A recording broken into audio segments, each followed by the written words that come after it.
In early June 1944, German intelligence believes the Allies have revealed their plan. Along the southern coast of England, an army appears in plain sight.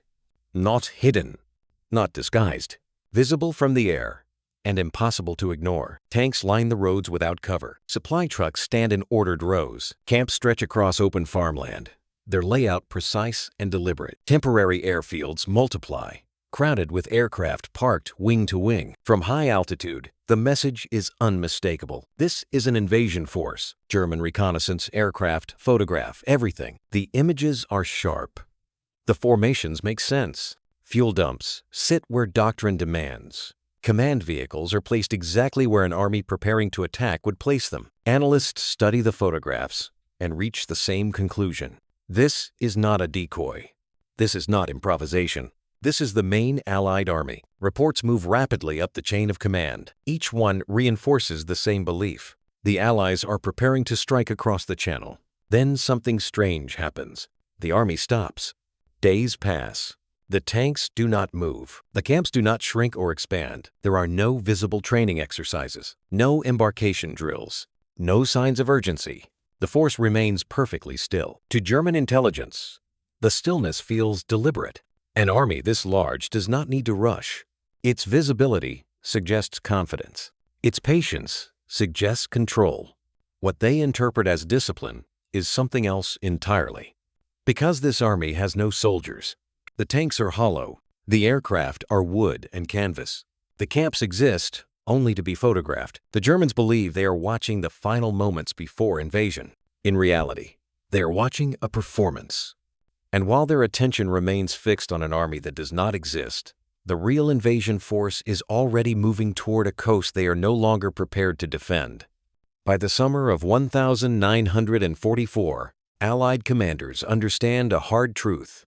The invasion of Europe will not be won by surprise alone. Surprise can be broken. Weather can delay it. Chance can expose it. So they choose something more dangerous. They decide to control what the enemy believes. Normandy will only succeed if German commanders are certain it is not the real attack. Not doubtful, not confused, certain. The beaches will matter only if the enemy is still waiting somewhere else when the first reports arrive. This is not a plan built on silence. Silence invite suspicion. Instead, the Allies choose visibility, movement that can be photographed, signals that can be intercepted, patterns that feel logical to trained analysts. Nothing about this war is accidental. Every vehicle placement is calculated. Every camp layout follows doctrine. Every apparent mistake is intentional. The goal is not to overwhelm German intelligence with chaos. The goal is to give it clarity, clear evidence, clear conclusions, clear confidence. What German analysts must see is an invasion that makes sense, one that aligns with geography, logistics, and past behavior, one that feels obvious in hindsight. Because when intelligence feels obvious, it stops being questioned. This operation does not need to fool everyone. It only needs to fool the people who decide when armored divisions move. Maps will never openly name this campaign. Orders will barely acknowledge it. On paper, it almost does not exist. But in practice, it becomes the most important battle of the war. A battle with no gunfire, no casualties, no front line. If it works, German reserves will remain frozen. If it fails, the beaches of Normandy will collapse under steel. So the Allies commit fully to the illusion. They do not hide their false army. They showcase it. And as German intelligence begins to feel confident, almost relieved, one question quietly disappears from their planning. What if this is exactly what the Allies want us to see? In Berlin, one man studies the map more than any other. Adolf Hitler returns to the same stretch of coastline again and again. Pas-de-Calais, the narrowest point of the English Channel, the shortest crossing, the most logical place for an invasion. To him, it feels obvious. Normandy lies farther west. Its ports are weaker. Its beaches are less direct. An assault there would require more ships, more time, and more risk. Hitler does not see daring in Normandy. He sees waste. German planners present alternatives, but the discussion never truly opens. Geography seems to settle the argument before it begins. Calais offers simplicity. It offers logic. And logic, in a war Germany can no longer dominate by force alone, feels reassuring. Intelligence reports begin to arrive photographs of Allied camps, airfields, armored concentrations. Almost all of it points to the same conclusion. An Allied army is forming opposite Calais. The evidence appears to confirm what Hitler already believes. Contradictory signals exist. Scattered reports hint at activity farther west. Unusual movements appear near Normandy. They are dismissed. Hitler has seen deception before. He expects it. Anything that challenges his central assumption is labeled a diversion proof, not doubt. The more the Allies appear to mislead, the more confident he becomes that he has identified the truth. Strategy begins to orbit this belief. Defensive planning centers on Calais. Armored reserves are positioned with that crossing in mind. Orders emphasize patience. Waiting becomes doctrine. What looks like careful leadership is something else entirely. It is fixation. By anchoring the entire German defense to a single assumption, flexibility disappears. Options narrow. Reaction time stretches. And when the moment finally comes, decisions must pass through belief before they can pass into action. Long before the first Allied soldier sets foot in France, the most important battlefield has already shifted. It is no longer the coastline. It is the space between expectation and reality. And there, one wrong assumption is about to become fatal. By 1944, German commanders are no longer afraid of Allied numbers. They are afraid of one man, George S. Patton. His name appears again and again in German intelligence files. Not because he commands the largest force, but because wherever he has appeared before, disaster has followed. In North Africa, his advances come faster than German timetables allow. In Sicily, his movements collapse, defenses before reserves can react. Patton does not fight slowly. He does not wait for certainty. And he does not give the enemy time. German officers do not describe him as brilliant. They describe him as dangerous, unpredictable, a commander whose presence signals escalation. When Patton arrives, they assume the main effort has begun. His reputation becomes a warning system. By the time planning for the invasion of Western Europe begins, this belief is already embedded. German intelligence does not ask if Patton will lead the invasion. It asks where. Then Patton disappears. After Sicily, he is publicly removed from command. Newspapers report discipline. Allied statements imply disgrace. On paper, his career appears stalled. German intelligence does not relax. A commander like Patton, they reason, is not sidelined without purpose. He is too valuable, too aggressive, too symbolic. His absence feels temporary, strategic, intentional. To them, Patton is being saved. The Allies understand this psychology exactly. They ensure Patton remains visible but inactive. He is photographed inspecting units, seen visiting camps, observed traveling through southeastern England, always present, never commanding, always waiting. To German analysts, the message feels clear. Patton is being held back for the decisive blow. Every report mentioning his location gains weight. Every sighting near the channel opposite Calais feels meaningful. His presence becomes proof that the real invasion has not yet begun. Entire assessments begin to orbit around him. In German planning rooms, divisions matter less than his shadow. Armored reserves are positioned with his expected movement in mind. Waiting becomes policy. Hesitation feels disciplined. One man, doing nothing, begins to shape the deployment of an army. All the Allies must do now is complete the illusion. They do not need Patton to attack. They only need the enemy to believe that when he does, everything else will follow. And once that belief hardens, the German defense will no longer be watching the right coastline. By 1944, Germany no longer has the luxury of flexibility. The war has consumed men faster than they can be replaced. Fuel is rationed. Aircraft are scarce. Trains run under constant threat from Allied bombers. Every division committed to one sector leaves another exposed. The coastline of Western Europe stretches too far to defend evenly, and German command knows it. This reality changes how decisions are made. When strength is limited, prediction becomes everything. If the enemy's intention can be identified early, clearly, then resources can be concentrated, and weakness can be disguised as strategy. A correct answer promises survival. A wrong one promises collapse. In this environment, Pas-de-Calais offers more than geography. It offers comfort. It is the shortest crossing of the Channel. It points directly toward Germany's industrial heartland. Its ports are valuable, its roads familiar, its logic easy to explain. On maps and in briefings, it feels neat, rational, defensible. Normandy does not. Normandy is wider, less direct. Its beaches are farther from decisive objectives. An invasion there appears inefficient, even careless. To exhausted planners, it introduces questions when what they need are conclusions.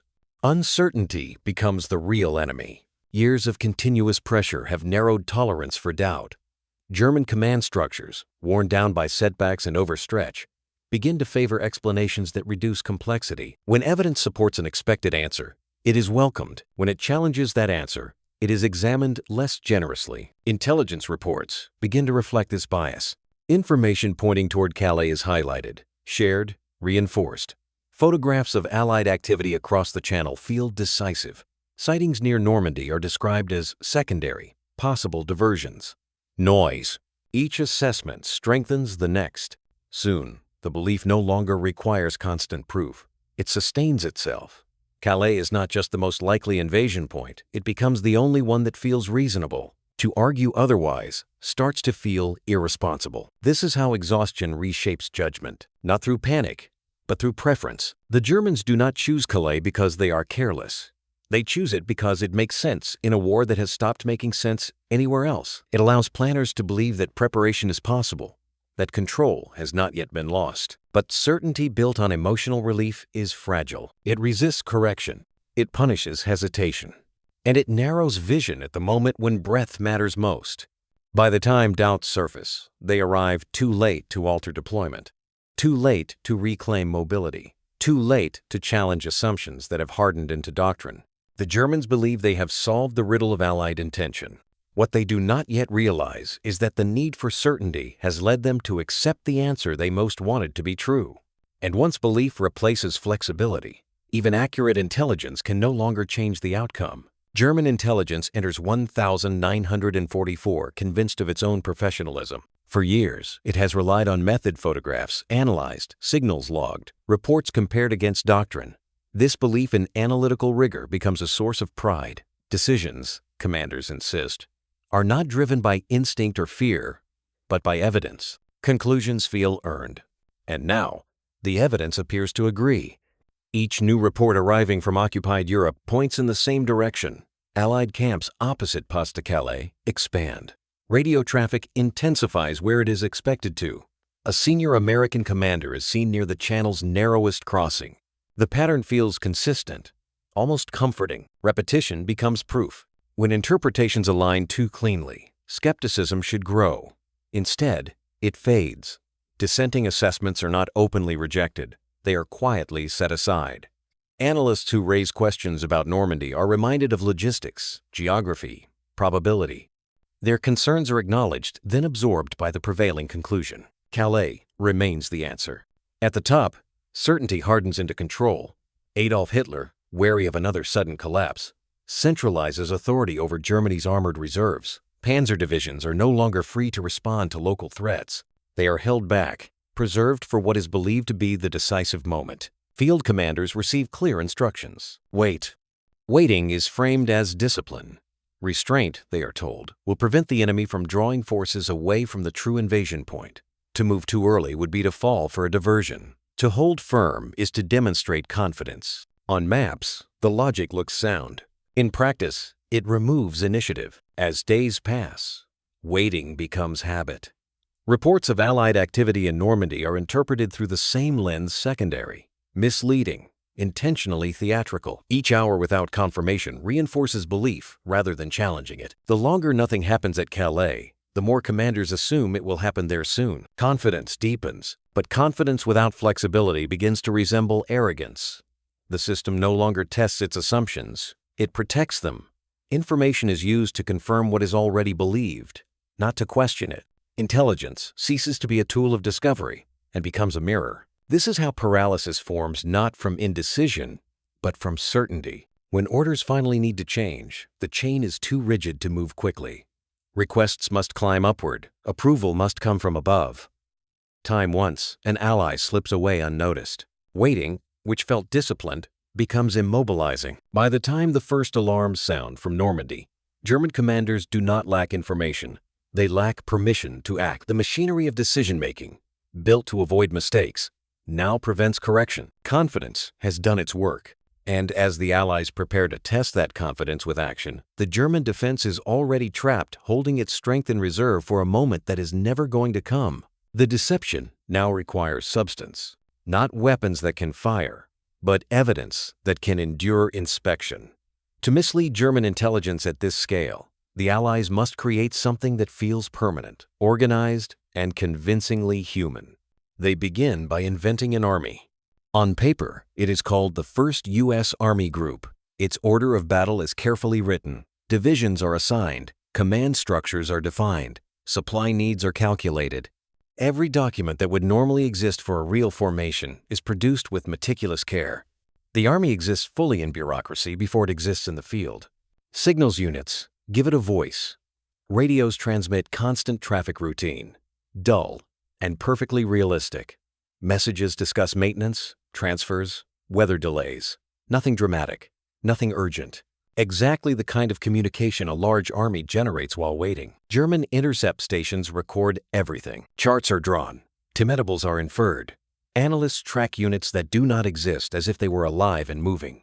The Phantom Army begins to take shape, not through imagination, but through data. On the ground, the illusion becomes physical. Inflatable tanks are deployed across open fields. From a distance, they catch sunlight the same way steel does. Their shadows fall correctly at different times of day. Even up close, they look convincing long enough to matter. Wooden aircraft are positioned on runways, angled to suggest recent arrival or imminent departure. Canvas hangars rise beside them. Fuel drums are stacked nearby. From the airfields look busy, alive. Roads are treated as carefully as camps.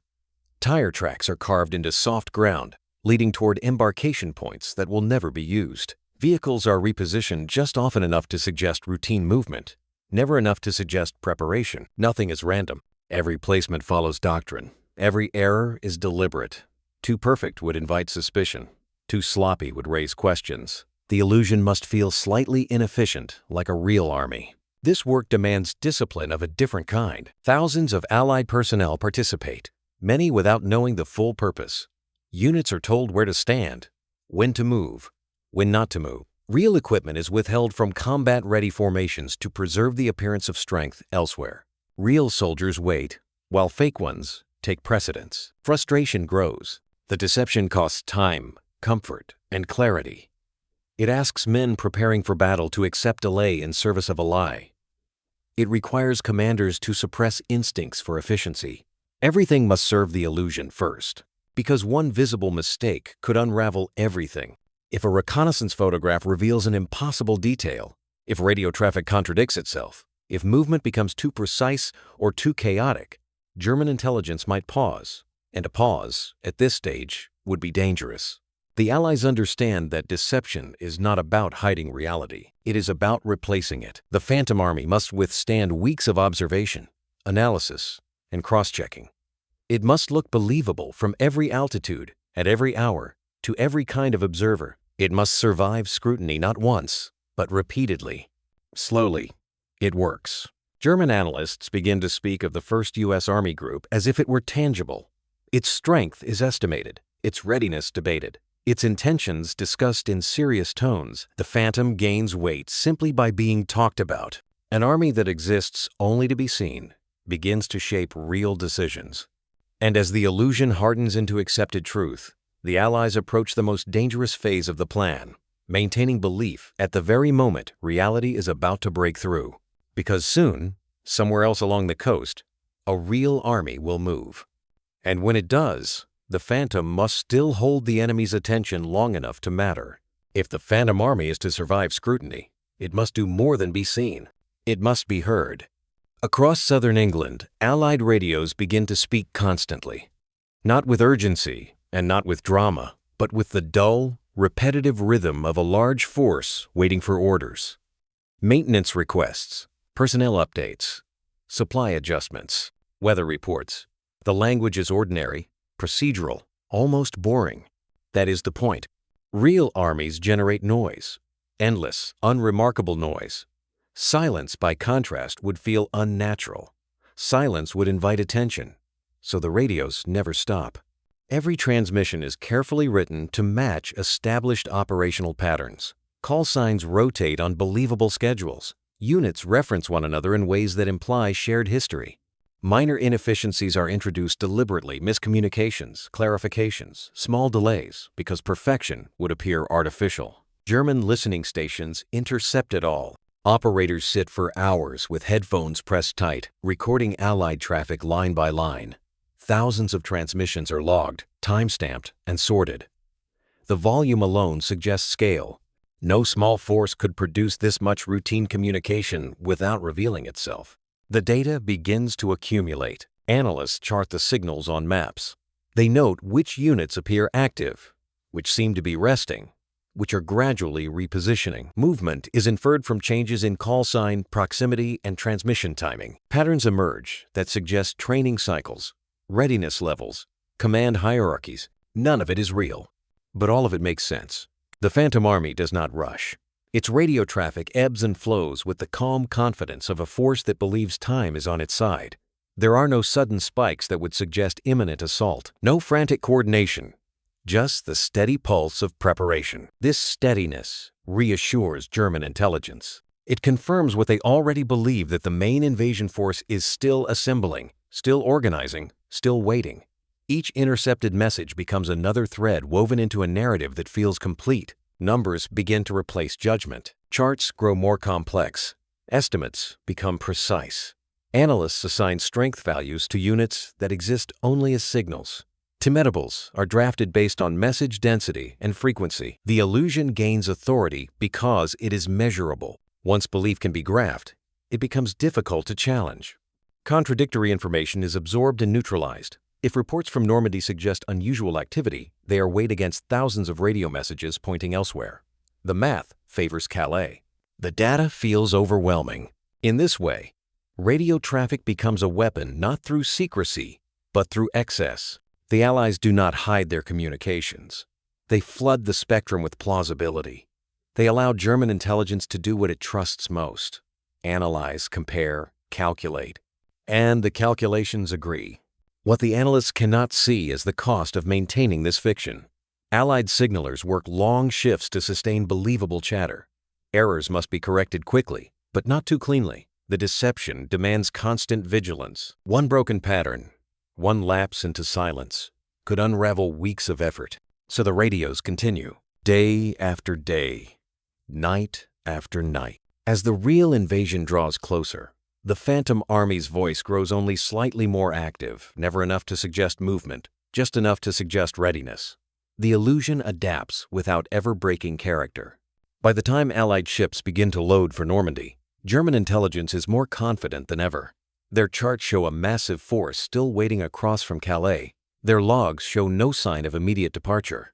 They trust what they can measure. They trust what they can count. And without realizing it, they have allowed data to replace doubt, just as the moment for doubt has finally arrived.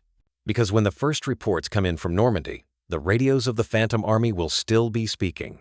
And for precious hours, German commanders will listen to the wrong voices, believing the real signal has yet to appear. Deception at this scale does not come without cost. Behind the inflatable tanks and scripted radio traffic are thousands of Allied soldiers asked to play roles they neither chose nor fully understand. Instead of training for combat, they rehearse visibility. They park vehicles where they will be seen, not where they are useful. They follow orders that prioritize appearance over readiness. Many resent it. These men enlisted to fight, to move forward, to measure progress in ground taken and objectives secured. Instead, they are told to wait, to repeat routines, to maintain illusions that feel detached from the war's violence. Frustration builds quietly, contained by discipline but sharpened by uncertainty. The deception demands sacrifice from real units as well. Equipment that could strengthen combat formations is diverted to sustain the Phantom Army's image. Vehicles are held back. Supplies are rationed. Movements are restricted. Commanders accept short-term weakness to preserve long-term advantage. The logic is sound. The experience is not. At the center of this tension stands George S. Patton, publicly visible, constantly observed, privately sidelined. His reputation, so carefully cultivated, has become a tool rather than a weapon. He inspects camps he does not command. He visits units that will not fight under him. He waits. Patton understands the purpose. But waiting is not in his nature. Every day he remains inactive, reinforces the illusion. Every photograph of him near the channel deepens German conviction. Yet with each passing week, the risk grows. If the deception collapses, his inactivity will have purchased nothing. The lie delays truth not only for the enemy, but for Allied forces themselves. Timelines become flexible. Information is compartmentalized.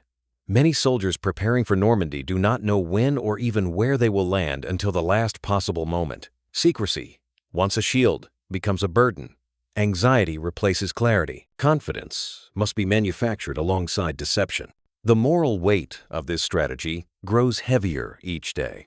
The Allies understand what is at stake. If the lie holds, German reserves will remain fixed. Normandy will gain the time it needs. Thousands of Allied lives may be spared in the opening hours of the invasion. If it fails, the consequences will be immediate and brutal. Armored divisions released too early could crush fragile beachheads. Air superiority might not be enough to compensate. A single misjudgment could extend the war by months or longer. Cities already scarred by bombing could endure another winter of destruction. This is the calculus of deception. It trades certainty for hope, truth for timing, transparency for survival. The men sustaining the illusion feel this pressure even if they cannot articulate it. They sense that their inaction carries weight, that their patience is being converted into something larger than themselves. Every day the Phantom Army remains believable is a small victory no one celebrates. There are no medals for maintaining appearances. No citations for convincing the enemy to wait. Success will be invisible, measured only by what does not happen, by divisions that do not move, by counterattacks that never arrive. As June approaches, the deception tightens. The need for precision becomes absolute. One careless action, one unscripted movement could expose weeks of effort. The Allies are now living inside their own fiction, sustained by discipline and restraint. They know the lie cannot last forever. It only has to last long enough. Because when the truth finally breaks through, when real ships cross real water toward real beaches, there will be no time left to correct mistakes. The illusion must hold through the most dangerous moment of the war. And that moment is almost here. Dawn breaks over Normandy on the 6th of June, 1944. Along the coast, the sea is already crowded. Landing craft push toward the beaches through smoke and mist. Naval guns thunder offshore. Paratroopers are scattered inland, fighting to regroup in darkness that is not yet fully lifted. For the men coming ashore, the war has become immediate, violent, and irrevocable. Within hours, reports race across German command networks. Enemy landings confirmed, multiple beaches, airborne troops inland, heavy naval presence. The information arrives quickly, but certainty does not. In headquarters across France and Germany, officers read the same messages and hesitate. The scale is undeniable, yet the meaning feels unresolved. Is this the invasion or the opening move of something larger? For weeks, intelligence has insisted that the main blow will fall elsewhere. Normandy, many conclude, must be a diversion. The logic feels familiar.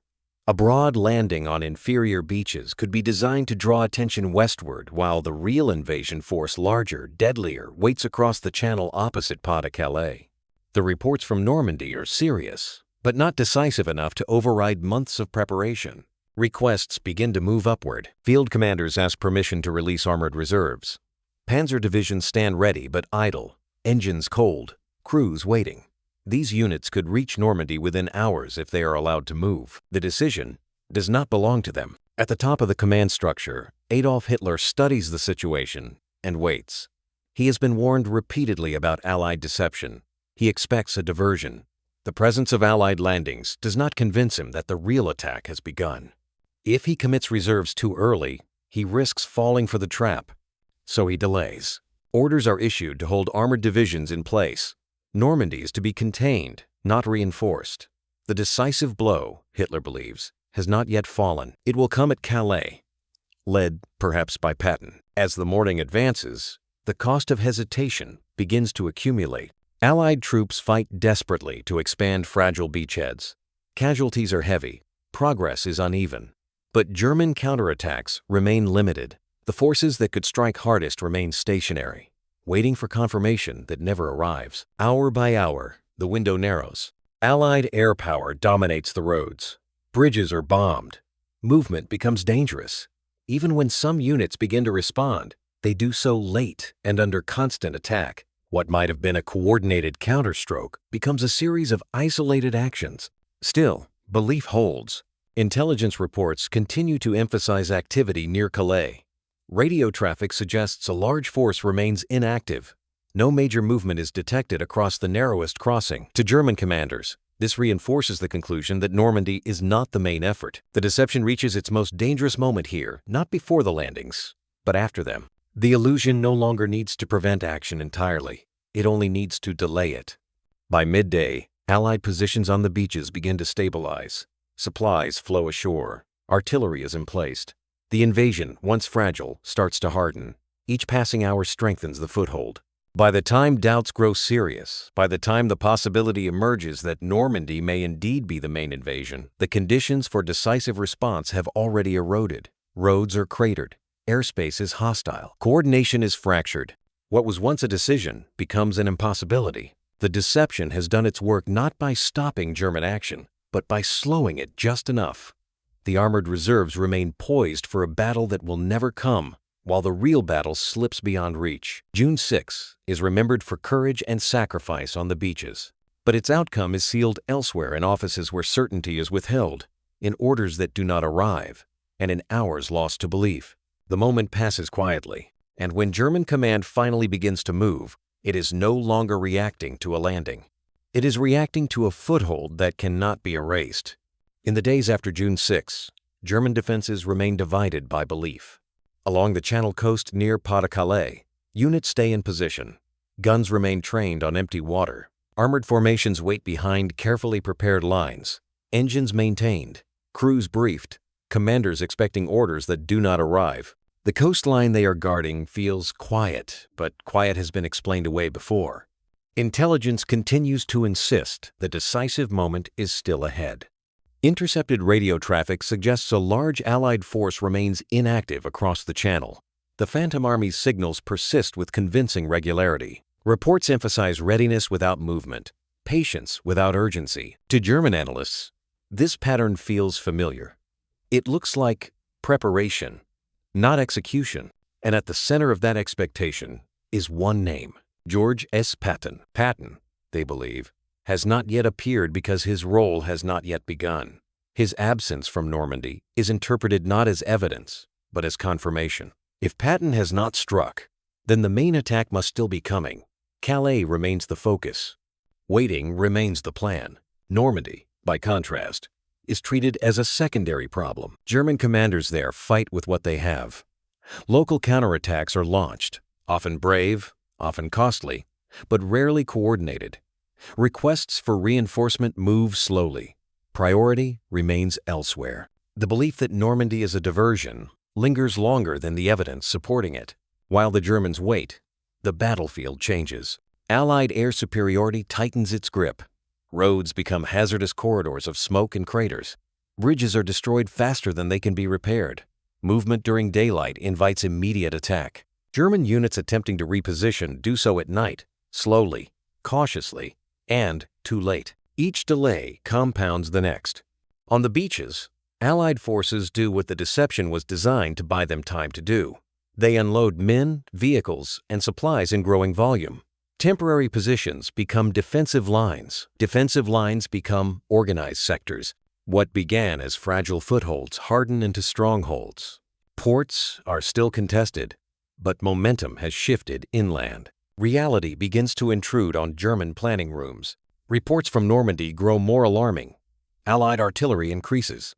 Airfields appear behind the beaches. The scale of the operation becomes harder to dismiss. Doubts surface quietly at first. Then more openly, the possibility emerges that Normandy may not be a diversion after all. But belief does not dissolve instantly. Weeks of preparation, weeks of analysis, weeks of reinforced conclusions cannot be undone in a single day. To reverse course now would require admitting that the enemy has successfully dictated German perception, that the waiting itself has been the mistake. By the time orders begin to change, the environment no longer allows decisive movement. Armored divisions finally receive permission to reposition, but roads are compromised. Fuel is scarce. Allied aircraft dominate every open stretch of ground. Coordination suffers as units arrive piecemeal, stripped of the mass and timing that give armor its power. What was once a potential counterstroke becomes a series of reactive defenses. The army near Calais continues to wait long past the moment when waiting made sense. Their guns never fire at an invasion force. Their preparations never face the test they were built for. The enemy they expect simply does not come. Instead, the real battle accelerates elsewhere. Normandy expands. The lodgment deepens. German withdrawals begin under pressure. Each attempt to stabilize the front costs more than the last. The opportunity to contain the invasion close to the beaches has vanished. Reaction time, the most valuable resource of all, has been spent. The deception does not end with a revelation. There is no single moment when German command collectively realizes the truth. The illusion fades unevenly, replaced by urgency too late to matter. The Phantom Army continues to hold attention even as reality asserts itself. And by the time the waiting finally stops, it no longer matters where the main attack was supposed to be. Because the war in the West has already changed direction, the army that never comes has done its work. What remains now is consequence. When German counterattacks finally begin, they do so under conditions that no longer favor success. The timing is wrong, the coordination is fractured, and the battlefield has changed beyond recognition. Armored units move toward Normandy in fragments rather than mass. Divisions that were meant to strike together arrive hours or days apart. Some are rerouted repeatedly as orders change. Others are delayed by bombed rail lines and cratered roads. What should have been a decisive counterstroke becomes a series of disconnected efforts. Above them, Allied aircraft dominate the sky. Fighter bombers patrol roads from dawn to dusk, turning movement into exposure. Columns halt beneath trees, waiting for darkness. Vehicles are abandoned when fuel runs low or damage cannot be repaired. Commanders who once planned maneuvers now focus on survival between air attacks. Momentum drains away mile by mile. Attempts to coordinate larger operations collapse under pressure. Communications fail. Units lose contact with neighboring formations. Timetables dissolve as conditions change faster than orders can adapt. The German response becomes reactive, shaped by local emergencies rather than strategic intent. The opportunity window has closed. In the early hours of June 6, decisive action might still have changed the outcome. A concentrated armored strike against the beaches could have exploited Allied vulnerability before air superiority fully asserted itself. That moment passes unnoticed, consumed by waiting and hesitation. Now, belief has consequences. The Phantom Army has done its work not by destroying divisions, but by delaying them. Not by defeating German forces directly, but by ensuring they arrive too late, in the wrong places, and without unity. The deception has converted time into loss. On the ground in Normandy, Allied forces press forward. Beachheads merge. Supply flows stabilize. Artillery batteries move inland. What was once a precarious foothold becomes an expanding front. Each German counterattack meets prepared defenses, overwhelming firepower, and immediate air response. Resistance remains fierce, but it no longer threatens the invasion itself. Normandy becomes irreversible. The realization spreads unevenly through German command. Some officers grasp the truth quickly. Others cling to earlier assumptions, hoping for a reversal that never comes. But the evidence accumulates: maps filled with Allied arrows pointing inland, reports of lost ground, requests for reinforcements that cannot be met. Belief, once reassuring, now traps decision-making. The same certainty that prevented early action now resists adaptation. To acknowledge the scale of the failure would mean accepting that the enemy dictated not just the battlefield, but the rhythm of response. That realization comes slowly, and it comes too late. As weeks pass, the consequences deepen. German forces begin a fighting withdrawal. Resources shift from defense to containment.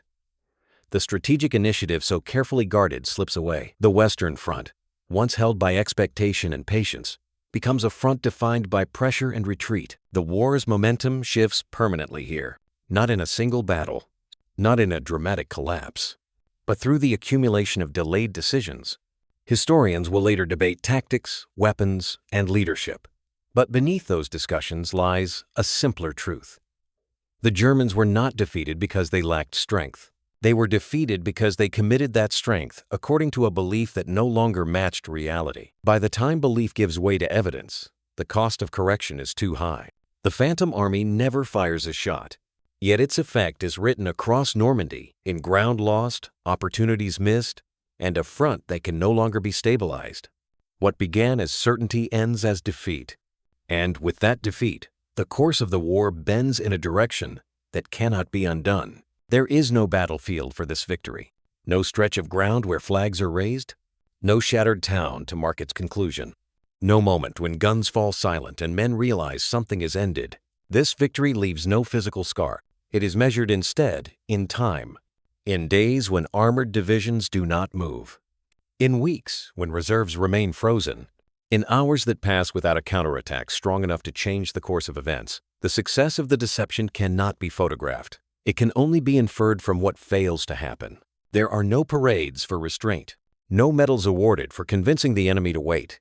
The officers who planned the illusion do not stand before cheering crowds. Their achievement is invisible by design. To celebrate it openly would be to misunderstand it, because this victory depends on absence. The absence of German armor on the beaches, the absence of immediate, concentrated counterattacks, the absence of decisive response during the narrow window when it might still have mattered.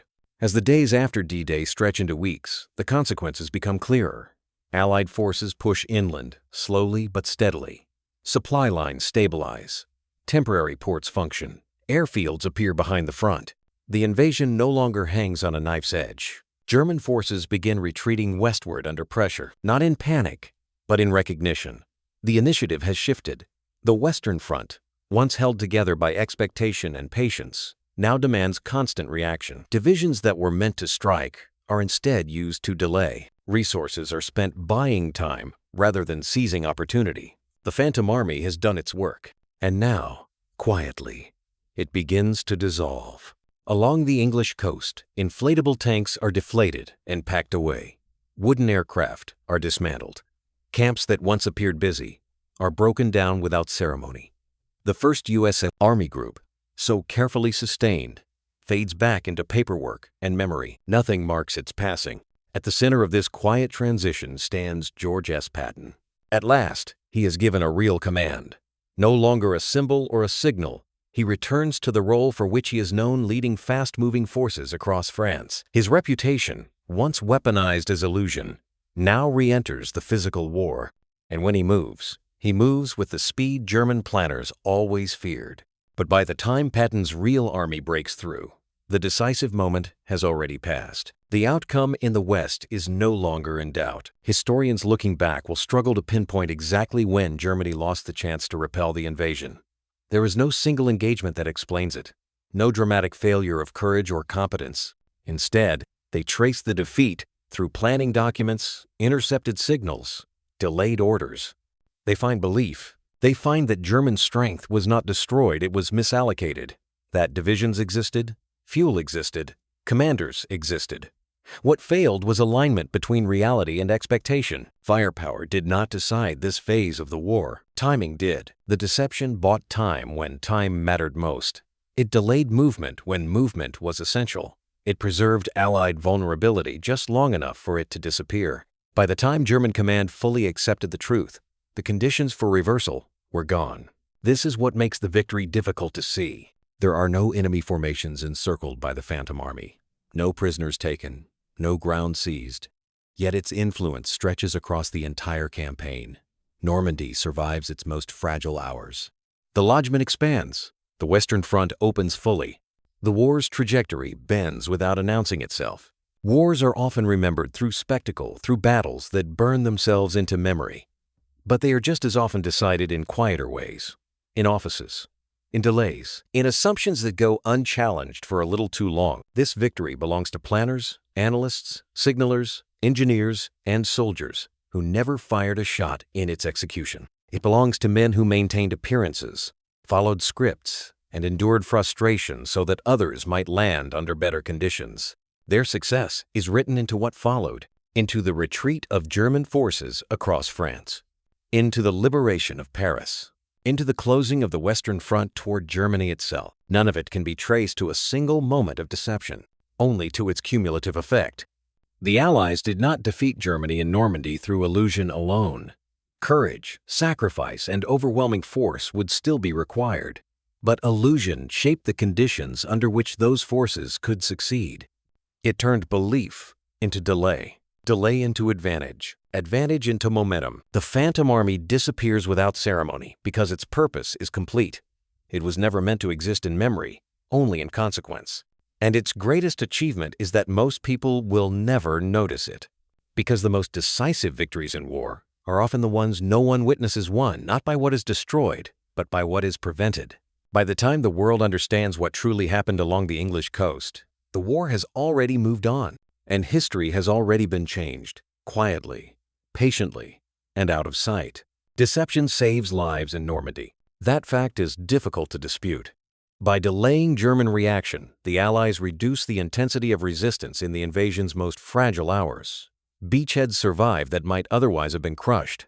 Thousands of Allied soldiers live who may not have lived had armored divisions arrived sooner, in strength and with coordination. But deception does not remove death from the equation. It redistributes it. German units that wait too long are later forced into desperate counterattacks under impossible conditions. Columns are destroyed from the air. Retreating formations are broken apart. Men die not because they were overwhelmed in battle, but because decisions were delayed until no good options remained. The lie saves some lives by ensuring others are spent differently. This is the quiet moral cost of the operation. The Allies understand this even as they proceed. They are not deceiving an abstract system, but human beings, analysts, commanders, soldiers who will act on what they believe to be true. Every hour of hesitation purchased by the illusion narrows German choices and sharpens the consequences when action finally comes. Victory is achieved by shaping the enemy's decisions, not just defeating his forces. In doing so, truth becomes something flexible, no longer an absolute.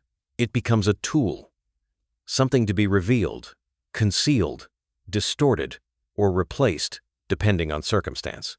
The success of the operation depends not on hiding information, but on supplying the wrong kind of clarity at the right time. This marks a shift in how modern war is fought. Information is no longer merely a support to military action.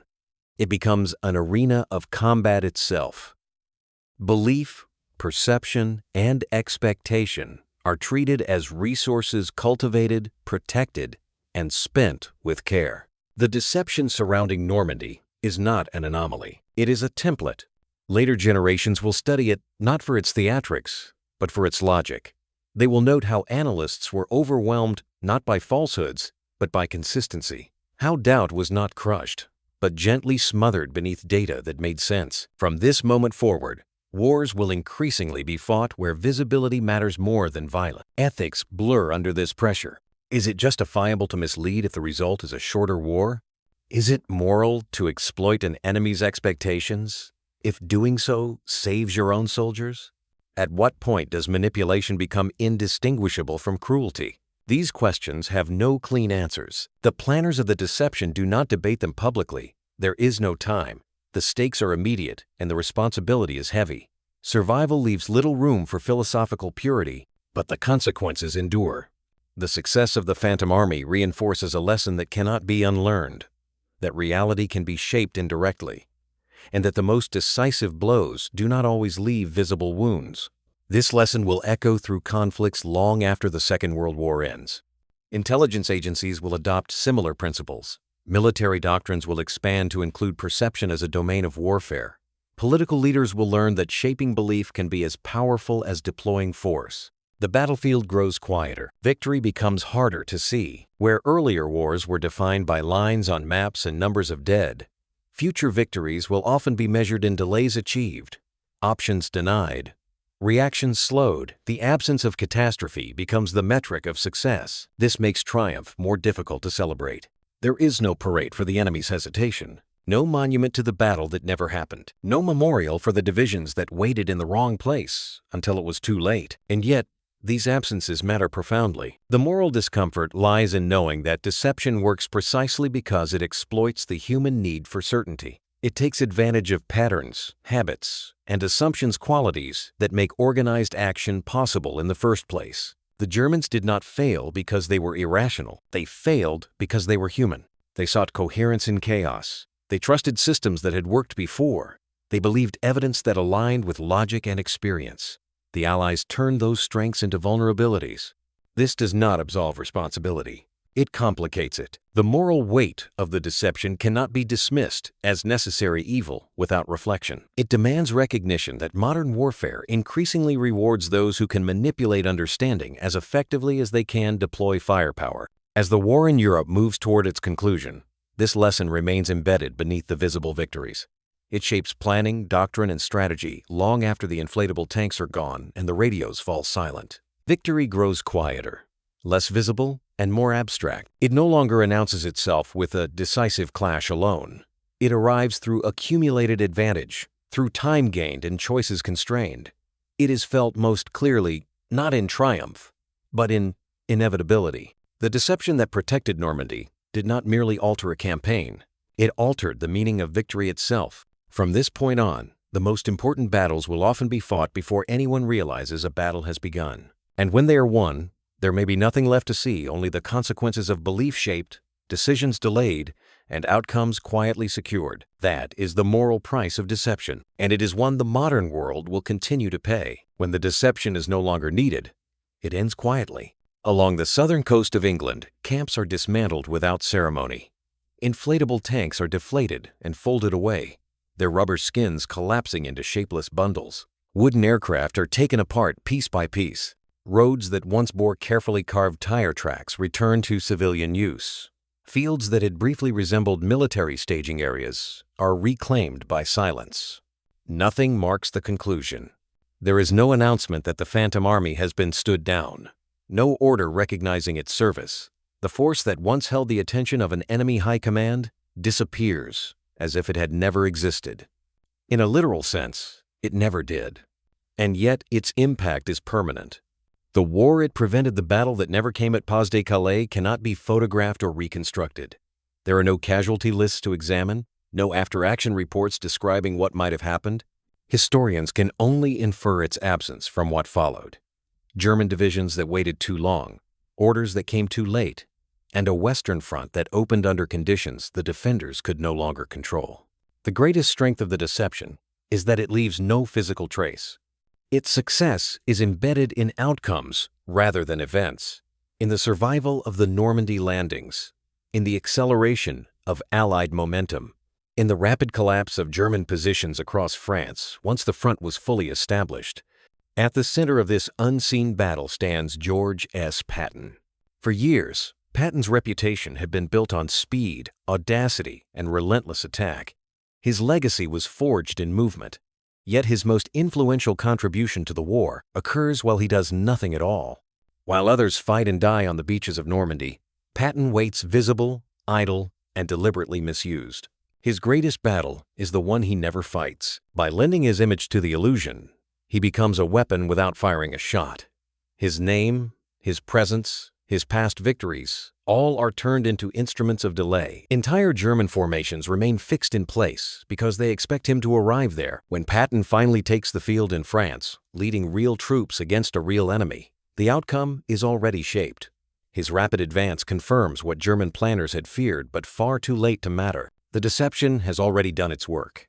On the other side of the illusion stands Adolf Hitler. Hitler does not fall for the deception because he is foolish. He falls for it because it aligns with what he expects to see. Geography, logic, and experience all point toward Pas-de-Calais. The narrow crossing feels inevitable. Normandy feels inefficient.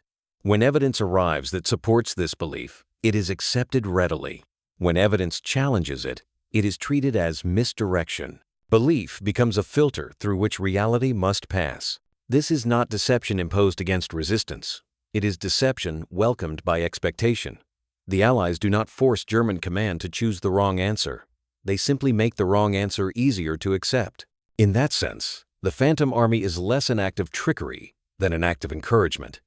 It allows the enemy to complete his own argument, and that belief decides the war's direction. By the time reality asserts itself, By the time it becomes undeniable that Normandy is the main invasion, the conditions for decisive response are gone. Air superiority has reshaped the battlefield. Logistics are broken. Coordination has collapsed. The chance to push the Allies back into the sea has vanished. Not because Germany lacked strength, but because it waited to use it. This is the enduring lesson of the war that never happened. The most decisive battles are not always fought with weapons. Sometimes they are fought with assumptions, with expectations carefully nurtured and never directly challenged, with patience imposed on an enemy who believes patience is discipline. The Allies build an army for no purpose other than to be seen. They construct camps, vehicles, and signals not to fight, but to persuade. They invest time, manpower, and credibility into something designed to disappear. And in doing so, they change history. The fake army does not capture territory. It does not destroy divisions. It does not win a battle in the conventional sense. Instead, it alters timing. It shapes decision-making.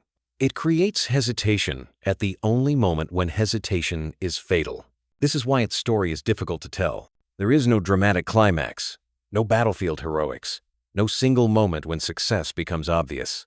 The deception works gradually, invisibly, and cumulatively. Its triumph is felt not in spectacle, but in inevitability.